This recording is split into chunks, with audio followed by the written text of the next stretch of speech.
exciting day here at the University of Sydney. We've arrived just in time to catch Whitehaven coal workers begin construction of a brand new coal mine right here on campus, much like the one up at Maules Creek. It looks like some kind of mining operation here at Sydney Uni. What's going on? Whitehaven Coal has closed this area of the campus for coal mining. How's that work? So they kind of came in here this morning, they just fenced off this area and they started drilling for coal. I thought it was actually real for once. Are they really looking for coal here? Sustainability, and we're teaching about that kind of stuff, and then the uni does a totally different contradictory thing with its money. Yeah, and it's a shame that a big institution like this is so heavily involved now using its finances. So what do you think about the link between coal mining and climate change, and that the university is still investing, $1 million in a company like this? It's huge. I mean, I agree with this type of arguments, because not only here, I mean, it's all over the world. The coal mining represents a huge environmental issue. I mean, so it's amazing that a university as prestigious as the University of Sydney is actually investing in this type of environmentally dangerous projects. So what if I told you 27,000 people have written to Michael Spence, the Chancellor, Vice Chancellor, asking him to divest from Whitehaven Coal? Well, yeah, that's what I'm not surprised by that.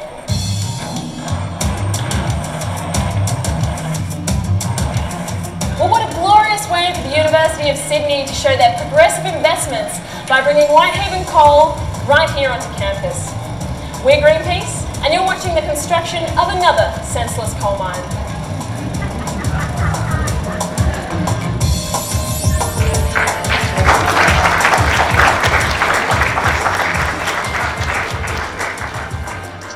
So that was an action that we actually did last Thursday at the University of Sydney as part of our divestment campaign to get the university to dump its shares in Whitehaven Coal. So what I want to talk about today is divestment and fossil fuel divestment more broadly, not just around one particular company, and the way that we can use that as a tactic in the broader fight against dangerous global warming. So we launched our campaign on the 19th of August. This is the kind of imagery that we've been using, and really just making sure that everyone knows and that students and staff on campus know about this investment and why it's so important for the university to divest. Most of you, I'm sure, know about Whitehaven Coal and the Maules Creek coal mine. There was a little bit of a grab in the video there, so I'm not going to go into that too much, but happy to talk more about it in questions. So what is divestment? It's effectively the opposite of investment. So it's a campaign tactic that calls on individuals, institutions, investment vehicles, managed funds, superannuation, that kind of thing, to sell shares in companies that are doing something bad, and for our purposes that are exacerbating global warming. In this case, it was Whitehaven Coal, a company building the biggest mine in Australia under construction right now. So in the past, the way that divestment campaigns have worked have broadly gone through three stages. So first, religious groups and industry-related public health organisations have taken the step to divest. And that's often because of a contradiction in their mission with this investment that they have. So an example was the World Health Organization divesting from tobacco in the 1980s. The second step usually has been universities, cities, and some public institutions taking the move. And the divestment campaign around apartheid in South Africa in the 80s was a good example of that, with a lot of universities coming on board. And finally, the wider market starts to take action as the campaign builds momentum. So again, American pension funds divestment from tobacco companies in the mid-90s is another good example of that broadening. And if I'm focusing on US examples here, if it looks like I'm really focusing on America, it's because pretty much every divestment campaign recently has started in the US and then spread from there across the world. So the way that sometimes people think about divestment is that it looks like this, and this is unfortunately not quite right. Often people think, oh, well, an institution divests, then the target, in this case Whitehaven, suffers financial hardship because they have less money for their operations, less capital, and therefore they change their conduct to avoid that in the future. Unfortunately, that's not quite how divestment works. So divestment is very much about stigma, not about the direct effect on the particular amount of money an organization has. So it's about stigmatizing the company and the industry and opening up a campaign opportunity. It's effectively a campaign tactic, in this case, around global warming. So how does that stigmatization process work? Well, it starts off with a violation of expected behaviour. Whitehaven destroying the environment and farmland up at Maules Creek to build a coal mine.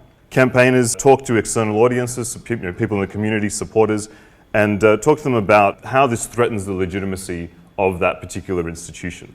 And that means that they have to see that they are responsible. So if someone says, well, Whitehaven's doing that, but it's not their responsibility to worry about it, then the stigma doesn't happen. Once the responsibility is accepted, there's a bit of a back and forth. So the organisation will put forward their own account. They might say, well, yes, but we have all these offsets or something like that. And once our supporters, our external audience, make sense of that issue and hopefully accepts our argument, then the organisation's reputation is tainted, and that image, this sort of illegitimate image about what they're doing, takes hold, and hopefully then leads to the stigma being enacted. So then we have external stakeholders take action, and that's divestment. It's selling shares in that particular company in this case.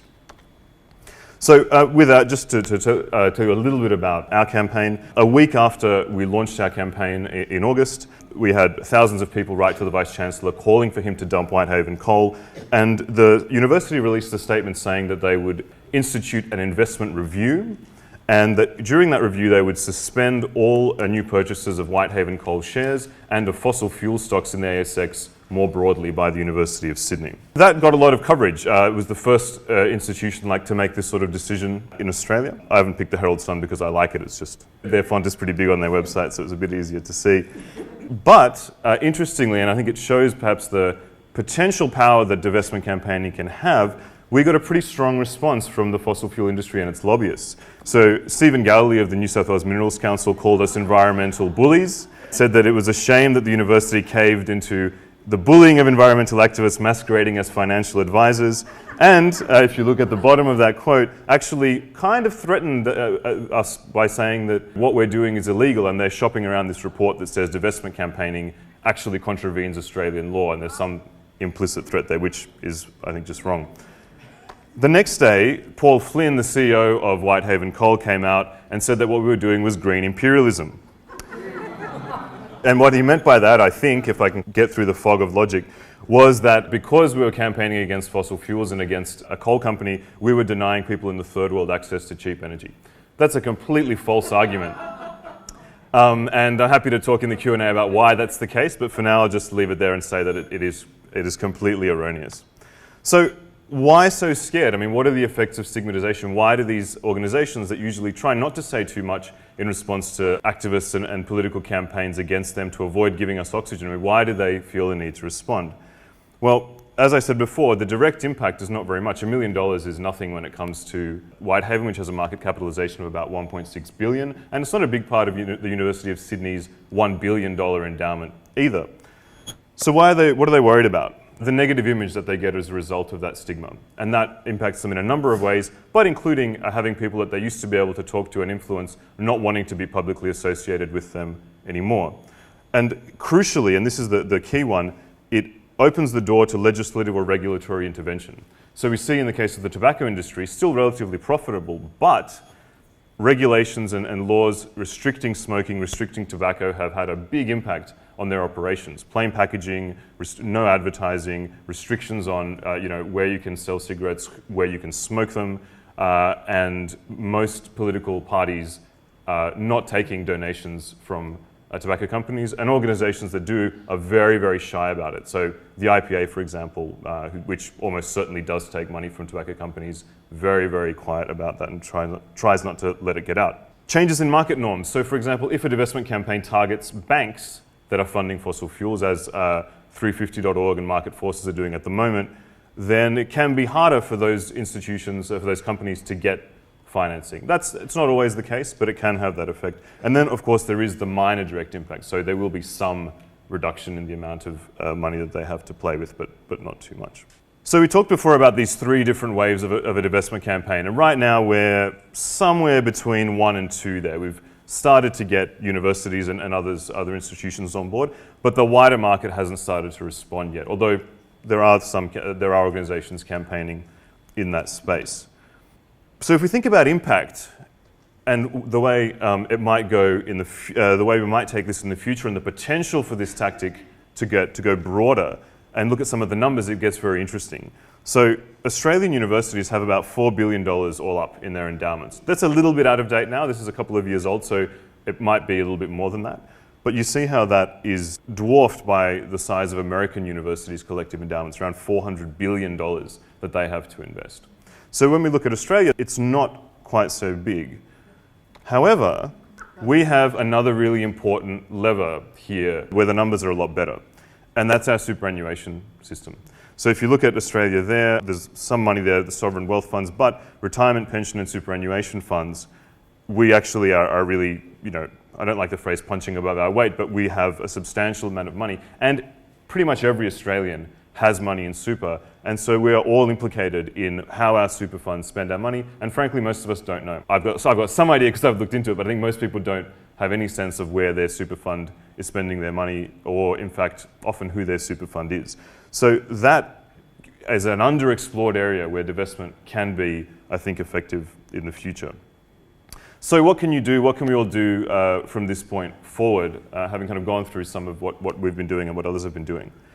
So there are a number of organisations campaigning around this in Australia right now. 350.org globally has led the charge on divestment since 2012. They're active here as well, and in particular through their fossil-free universities campaign. So there's 19 different universities that have a fossil fuel divestment campaign on campus.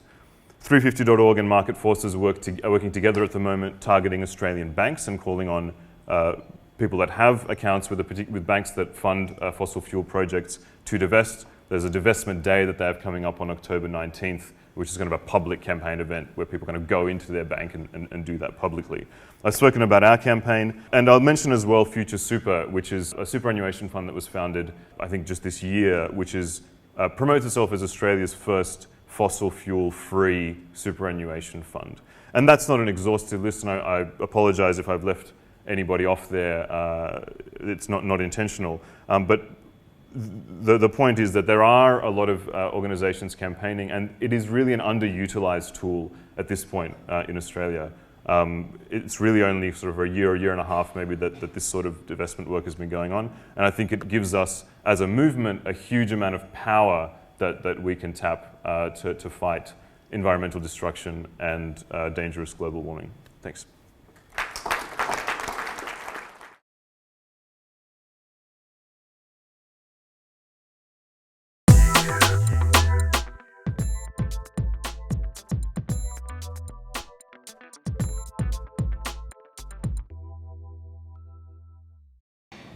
I'm going to address the title of this session directly today by making three main points. First, I want to argue that we shouldn't mourn the carbon price. Second, I think we need to rethink, or that there's ways that we should rethink how climate change is produced.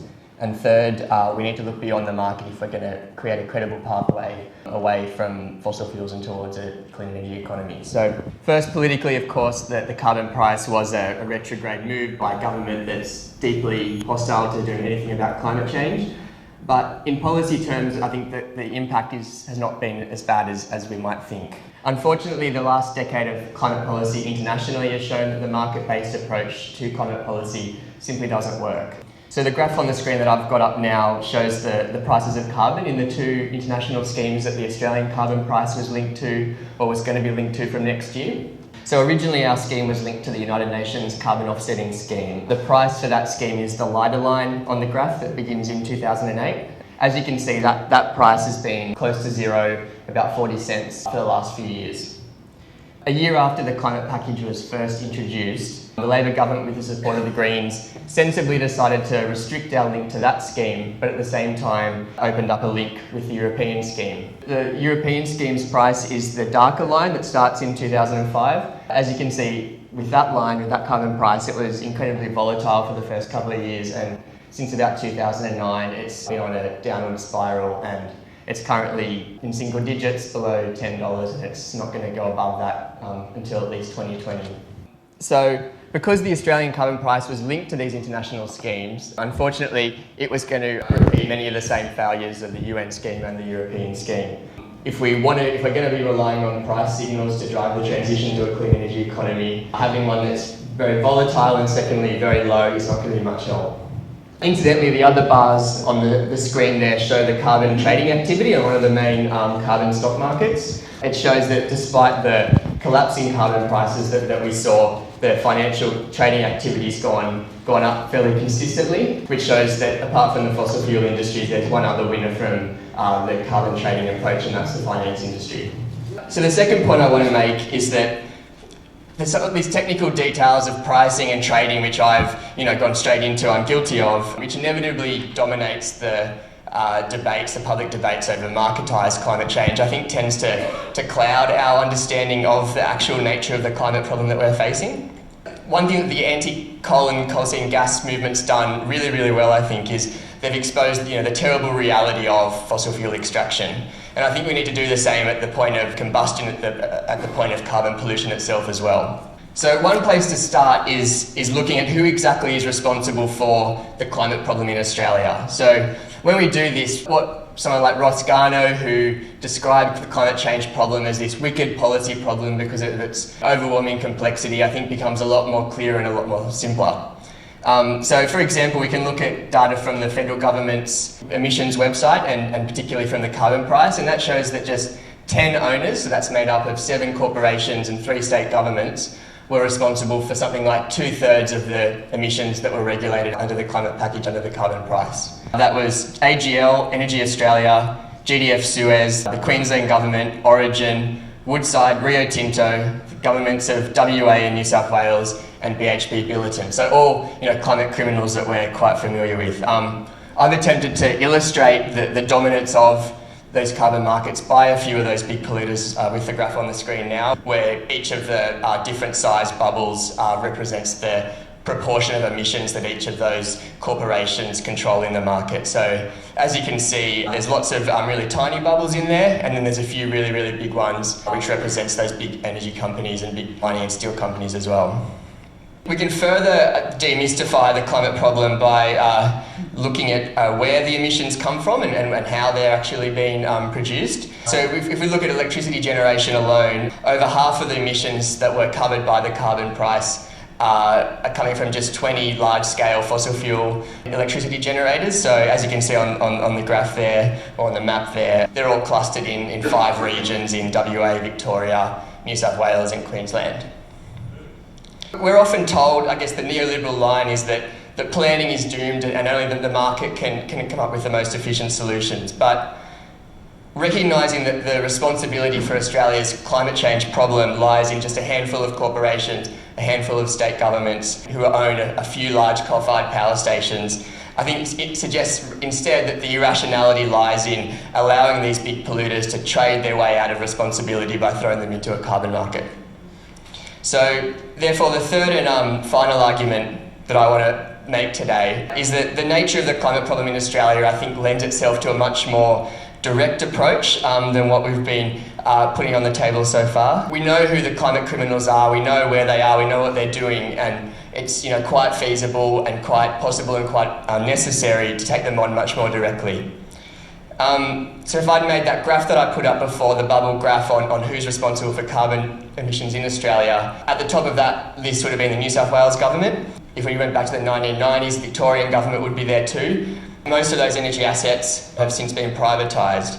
And what privatisation does is it hands control and hands responsibility over the future of our climate to the profit motives of these big energy corporations. And those profit motives are completely at odds with that safe climate. Some of the reasons are that these big energy companies have a vested interest in opposing things like energy efficiency. Why would they support energy efficiency when the more power they sell, the more profits they get? And likewise, why would they want investment in renewable energy when all that does is increase the supply of electricity in the market, which will reduce their price and again reduce their profits? So apart from opposing any further privatisation, and it's going to be really, really critical that we oppose the privatisation of the electricity networks in Australia, the energy assets owned by the likes of AGL, Origin, Energy Australia and so on must be returned to public hands in order for us to assert some kind of chance of asserting some democratic control over them. I think this must be done with minimal or probably no compensation, because the investors that bought up those assets did know the seriousness of the climate problem when they were bought. They can't pretend they didn't. In any case, when you look at the fossil fuel model in Australia, the combination of, and around the world, the combination of massive overinvestment in fossil fuel infrastructure, people leaving the grid and doing their own energy, the increasing cost competitiveness of renewables, will erode the profits there eventually. We hear talk of things like the coal death spiral, stranded assets, which Leslie mentioned earlier, and those things are very real. But at the same time, we can't just rely on the market and market forces to firstly bring those changes quickly enough, and secondly make sure those changes occur in a socially just fashion. It was very pleasing to hear Christine Milne's speech at the National Press Club this week, where one of the things she talked about was using direct regulation to phase out those big fossil fuel energy generators, because that's exactly what needs to be done. The Greens, of course, have always recognised that phase out of fossil fuel power stations needs to be a just transition, and someone like John Kay's notion of a jobs guarantee for fossil fuel workers as part of his 100% renewable energy campaign, I think is exemplary in that regard. I think we can also take our conception of the idea of a just transition a little bit further than that and have a much more active role for fossil fuel workers in that process. The Greens in New South Wales obviously have our roots in the Green Bans movement, and because of that I think we know probably better than most the kind of immense power that those few hundred fossil fuel workers in those big coal-fired generators in the Latrobe Valley or the Hunter and other parts of Australia have in terms of bringing an end to that destructive industry. So that obviously is going to mean engaging with those workers and engaging with their unions to bring about that just transition quite rapidly. Then, of course, there's the issue of how to replace those old generators with renewable energy. Saving the RET at the moment is obviously an urgent priority, but we also need to go beyond the RET. One of the things that we always talk about is we need to level the playing fields between renewables and fossil fuel by doing things like removing fossil fuel subsidies, reforming the grid so there's access to those renewables, and leveraging private investment through organisations like the Clean Energy Finance Corporation. All of those are really, really, really important. But it seems to me that kind of most glaring inequality in this situation that we face is the historical inequality between a fossil fuel energy system that was entirely built with public money by governments, and then relying now on the private sector in order to invest in renewables. There's a huge community support out there for investment in renewable energy, and we do need to have the confidence to call for large-scale government investment in publicly and community-owned renewable energy. So just to conclude, I guess, on the title to this session, which was Climate Change Beyond Denialism, Back to the Market or What? Markets are good, I think, for bringing about marginal changes, but the climate problem that we're facing isn't exactly a marginal one, it's a transformational one, and we need transformational politics in order to address it. Thanks.